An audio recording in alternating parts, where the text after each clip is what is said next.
another edition of Public Interest. We're so happy that you can join us today.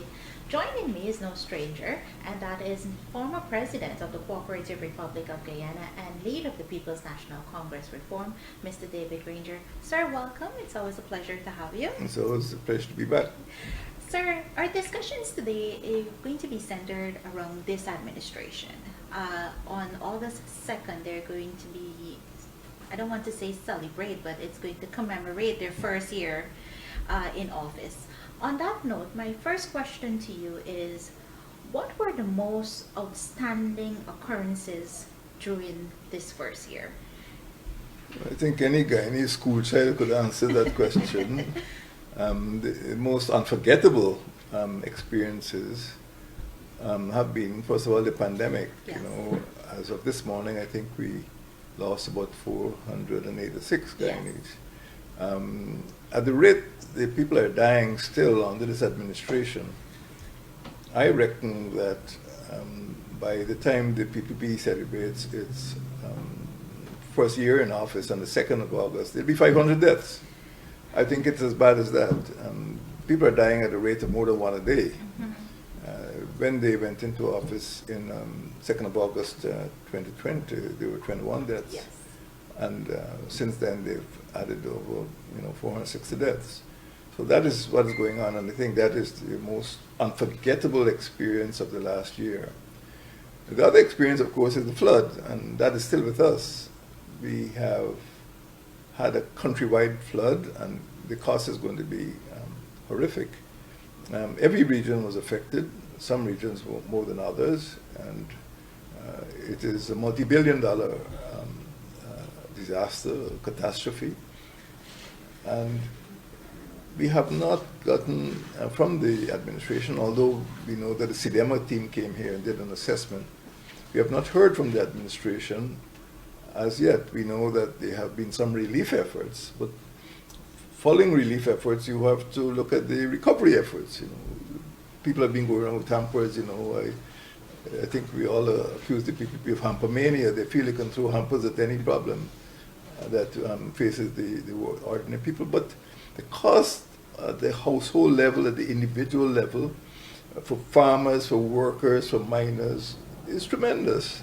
And we will need to spend billions of dollars to recover from this disaster. In the words of the administration, this is Guyana's worst natural disaster. And it has been accompanied by Guyana's most unnatural mismanagement of the flood. The other big problem we had is the dismissals of public servants.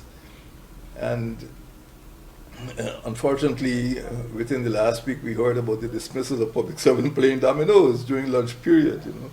It seems that the dismissal is easy for this administration. The trouble is that these households are headed by adults who need salaries, who need wages to maintain their families. And when you start dismissing public servants, and in this case, we have about 1,700 public servants, and they keep knocking off people all the time, it means that the impact on the families will be tremendous. I'm trying to get my mind around the idea that people could be dismissed for playing dominoes during lunch hour, and it is not as though they were rude or they were doing anything improper. And all over the country, as you know, there's been a contraction of employment, and the dismissals have really added to the misery facing many households. I would say the other big problem we've had over the last year has been crime, particularly interpersonal violence, everyday crime. We've had a few extrajudicial killings, and I think there's dread, there's fear out there, because when people look at what has been happening to the Guyana police force, instead of building public trust and confidence now, they feel, well, if that's the way the police force is being treated, who's going to look after them? This is the ordinary person who's going to be suffering. And there's arson, there's murder, there's interpersonal violence between husband and wife or between partners. And I think those are the four most unforgettable occurrences of the last year under the PPP administration. The pandemic, the flood, the dismissals, and the crime. Crime is not being accurately reported. I don't know if people are fed up of going to the police, but there is bound to be a lot more crime taking place than is being reported. In the hinterland, we've heard about cases of rape and murder. In the coastal areas, there's been a lot of arson and murders. And I cannot say if there's a link between the rising criminality and the pandemic. We know that the police have a new approach to public relations. I believe the press in general is not confident that it is getting enough information about everyday crimes. And the average man or woman on the street is concerned with everyday crimes. The burglaries, the robberies, the carjackings, and sometimes people just feel unsafe. And it has contributed to this feeling of fear and loathing in society. It has been an unforgettable year for a lot of Guyanese, and many people wouldn't want to remember what has happened since August the 2nd in terms of the pandemic, in terms of the flood, in terms of the dismissals of loved ones from the public service, and in terms of attacks by criminals. It's been a bad year. It's been a bad year. Sir, this administration would have also proposed the establishment of the One Guyana Commission and the creation of the Corridor of Unity. But these have failed to materialize. Why is that? The administration has made a lot of announcements, a lot of declarations and proclamations over the last year. You can't fault them for that. They're very good at that.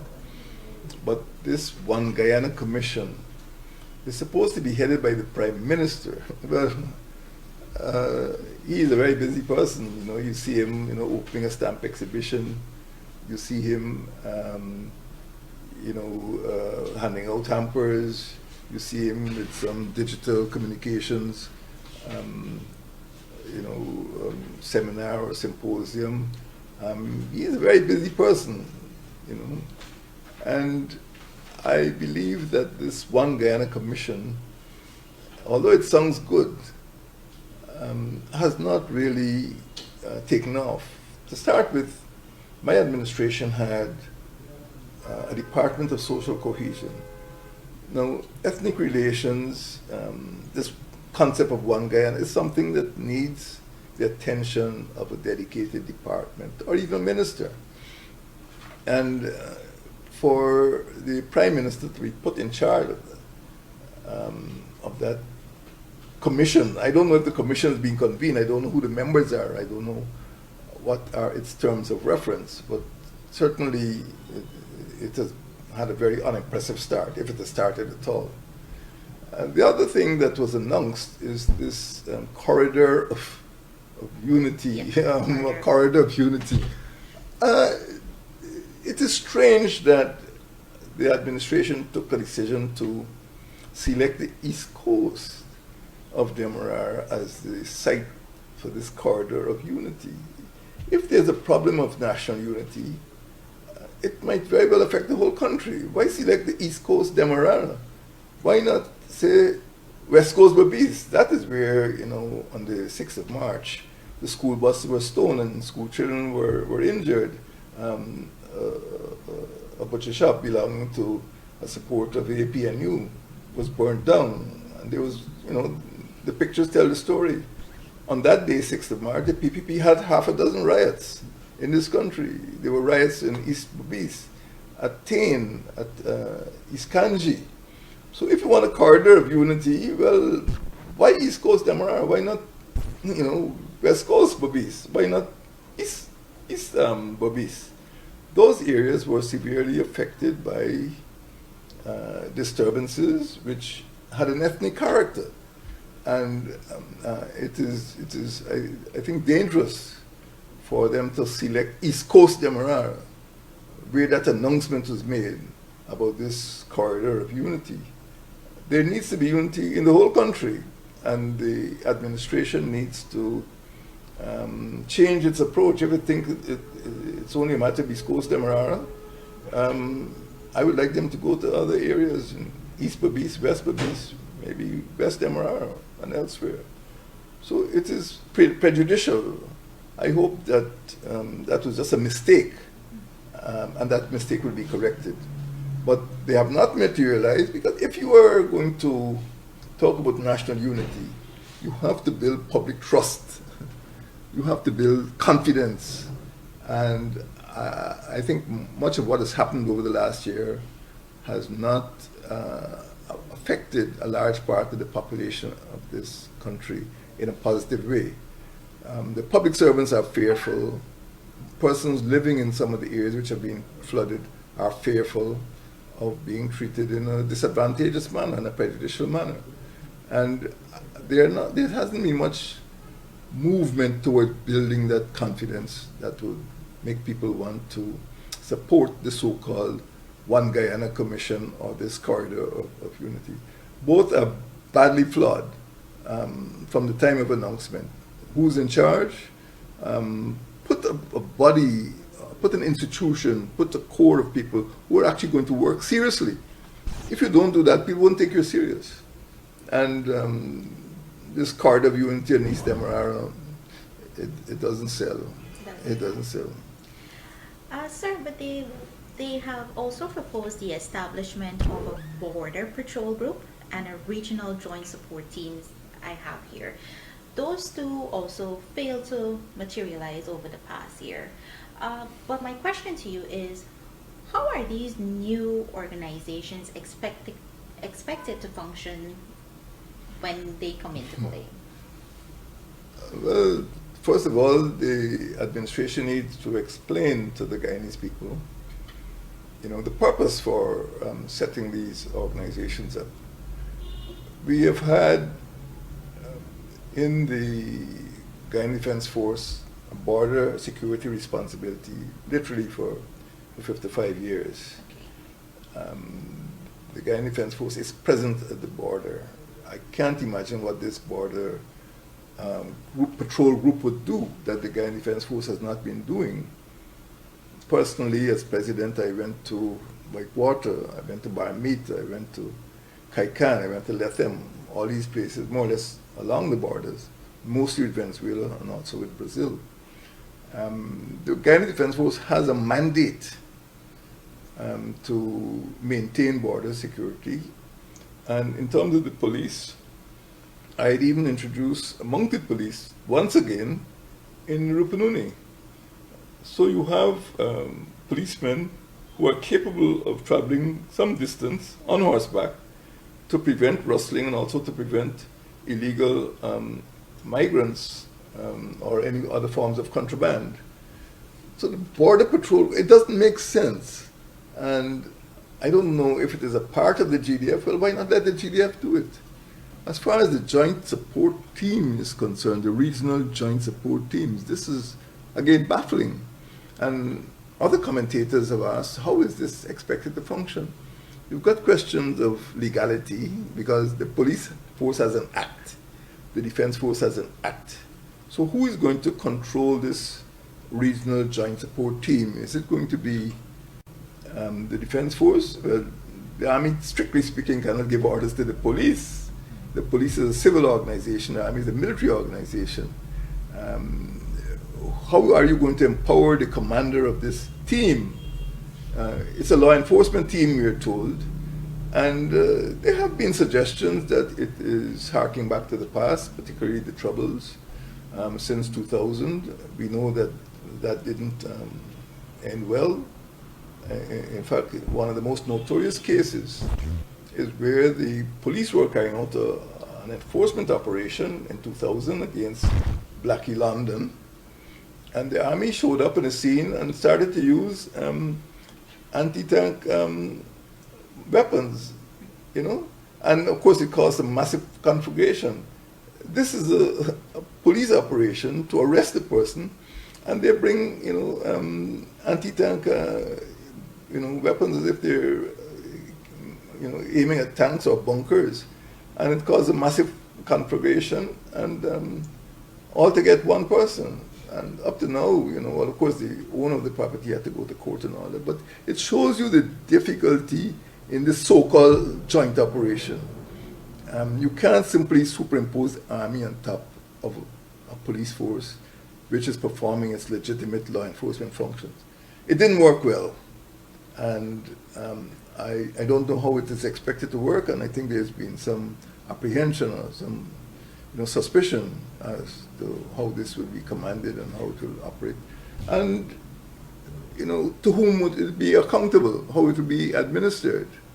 I don't think this proposal has been thought through carefully, and I hope that it dies on the drawing board and people don't try to implement it. Let the police do its work as a law enforcement agency. If they need better training, they need better equipment, give them what they need so they can do more efficient policing. Let the army protect the borders. That's what it's trained to do. The army has different role, different weapons, different command structure, and the situation has not deteriorated to the stage in which the army needs to be called out to support the police. And I think it's a mistake. And this is one of the proposals that has come out of the administration over the last year. And it should remain as a proposal. They shouldn't try to implement it. I don't know why it hasn't materialized, and I hope it would never materialize. What should materialize is that the police should be reformed and restructured, re-equipped to do its functions. The army should be provided with the assets it needs to protect our borders. There is a lot to do, and these two forces need to be empowered to do what they are mandated under the law to do, and what the members are trained to do. This joint support team and this border group, they don't make sense to me. So still on the border patrol, border protection, we would have seen illegal mining and narco trafficking near the Suriname border and airspace and sea space violations on the Venezuelan border as well. How prepared is this administration to handle such reports? Well, here you see the difference between law enforcement and border security or national defense or territorial security. When we speak about crime and narco trafficking, we're talking largely about law enforcement. The police has an anti-narcotics branch. The defense force is better equipped to do the border patrols. For example, illegal mining close to the Suriname border is something that could be dealt with by long-range patrols, long-range jungle patrols, by the defense force. Now, I think a problem will arise if you have the planes landing near the Surinamese border, as has happened in I think at the Oriala, which is really right on the border. And you need to have a force which is capable of moving quickly into those areas, especially if the illegal activity will be supported by armed groups. And if you have, illegal mining in the New River Zone, which has been one of the reports, it's close to Suriname, you need to have maybe stronger force than the police can provide. So that is a major problem. On the Venezuelan side, there have been overflights by Venezuelan military aircraft. There have been incursions into our sea space. And this is something for the Guyana Defense Force and its Coast Guard. So what I'm saying, in relation to a matter you raised earlier, the Defense Force has its work cut out for it and need not be involved in law enforcement work with the Guyana Police Force. So the administration is getting its wires crossed. There is work for the Defense Force to do in terms of border surveillance and in terms of maybe acquiring equipment to protect our borders. You need aircraft to patrol our maritime zone. Not helicopters, you need light surveillance aircraft. That is how we were able to bring piracy under control during my administration.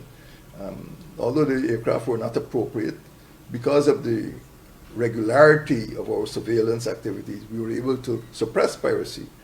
Now, this has to be done in other areas, and the Army perhaps needs drones, it needs slow-moving aircraft, not helicopters. It needs helicopters and maybe transportation planes, like the Skyline for other purposes. But surveillance is important, and the Army has a role in surveillance. The police, too, have a role in narcotics. But this is very baffling because one of the first moves, I think within the first 2 months or so of the administration getting into office, it abolished the National Anti-Narcotics Agency. Now, again, referring back to my administration, we were able to suppress, maybe not eliminate completely narco trafficking, because this is a transnational crime. We don't produce narcotics in Guyana. It has to come in. So once you bring in narcotics will get out. Coke in, coke out. And what has been happening is that since the administration took over, we've had some, massive busts of narco trafficking, and I believe part of it is attributable to the fact that the National Anti-Narcotics Agency was dismantled. So we have a serious migration problem as well. We have over 22,000 Venezuelan migrants in this country. If it wasn't such a grim matter, you would be amused that the government is chasing after 10 Haitians in East Berbice when you have 22,000 Venezuelans, and some of them are popping up on East Bank Demerara, some of them are in East Coast, some of them are in Lethem. They seem to be all over the place. Some of them are involved in some nocturnal activities, and we're not quite sure who is minding the shop on this matter. But what we know is that my administration, the APNU AFC administration, had created a Department of Citizenship, which kept daily, weekly toll account of what was happening in terms of illegal migration. So we have seen the dismantling of institutions which could have informed government about certain policy. Another small unit which is often ignored is there was a Corps of Wardens. A Corps of Wardens operated through the Ministry of Natural Resources, but this had multiple functions. One function, of course, environmental, to make sure there was no intrusion into protected areas and to expel intruders. But it had also a function in patrolling the mines. And what we see happening is the mining accidents, fatalities have started to gather strength again. So by dismantling NANA, by dismantling the Department of Citizenship, by dismantling the Corps of Wardens, we see all of the offenses and crimes and the mistakes which these institutions were meant to prevent recurring again. So it seems as if we are moving backwards in time rather than making progress. Sir, I just want to circle back a little bit as it relates to the narco trafficking. I want to ask you, what is the PPP's administration's counter-narcotic strategy?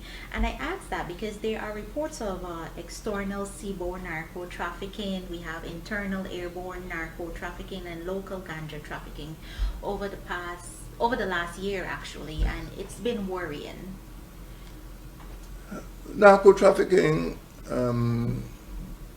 was governed, or the government's response, I think, was governed by something called the National Drug Strategy Master Plan. Okay. This was drafted for us around 1990.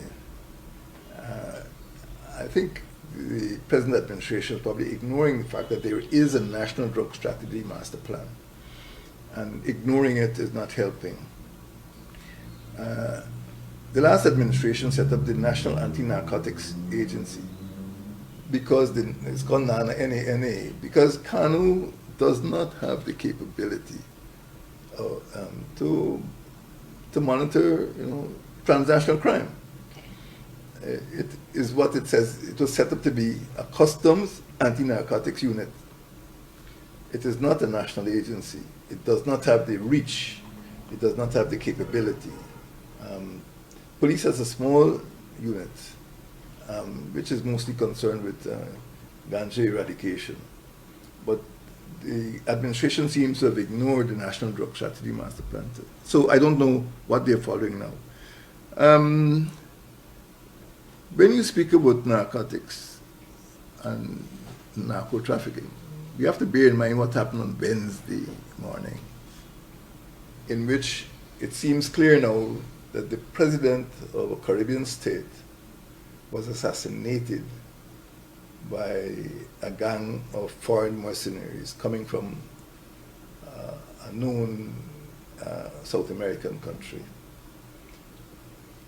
It is quite likely that it may turn out that the criminal gang was not unrelated to narco trafficking. I don't want to predict, but we saw in the Troubles what happens when we start to tamper with international narcotics. It is deja vu. We saw it already. Once you have international narcotics trafficking into this country, there will be violence, there will be guns, there will be murders, there will be extrajudicial killings. So it is all a matter of having gone this way before. I cannot understand the government's attitude, and we know very well that since they got into, since this PPP administration got into office, we've had major busts, huge busts in Europe. We've had planes landing again, and even at the lower level, we've had a lot of ganja trafficking. Everyday ganja going into them, going into the jails, and people know where the ganja is being grown. It's not a secret. You can fly over, you can put drones and pick it up, but there seems to be no will to eradicate illegal narcotics, and worse still is the return of massive cocaine trafficking. I regret very much the dismantling of the National Anti-Narcotics Agency, and to my mind, it has opened the door for crimes to be committed. They need something above KANU. KANU can't cope. That's the long and short of it. Sorry, yes. Sir, my last question to you is, considering all that you have said, and we also see several commissions have been criticized and other governmental institutions have been eliminated over the last year. So, considering all that you have said, to answer question in this one, what are the long-term impacts of these actions, with the commissions being criticized and some of them being eliminated? And in wrapping up, what grade would you give this government based on all that you would have said? Okay, let's leave the grade for the time being to public perceptions. Okay. But it wouldn't be a good grade if it comes from me, I can tell you that. The attack on the commissions, the Election Commission, I think the damage being done to the credibility of the Election Commission is severe, and it would be difficult to restore that credibility. Okay. It is an independent commission, and during my administration, we were very respectful of the role of the commission, and I was personally criticized because I kept insisting that the Election Commission should be allowed to do its job. I've never given an instruction, I've never sought a favor, I've never sought to direct. Every action that was taken by me after the no confidence motion, I called in the Elections Commission, I asked them to have credible elections in as early a time as possible.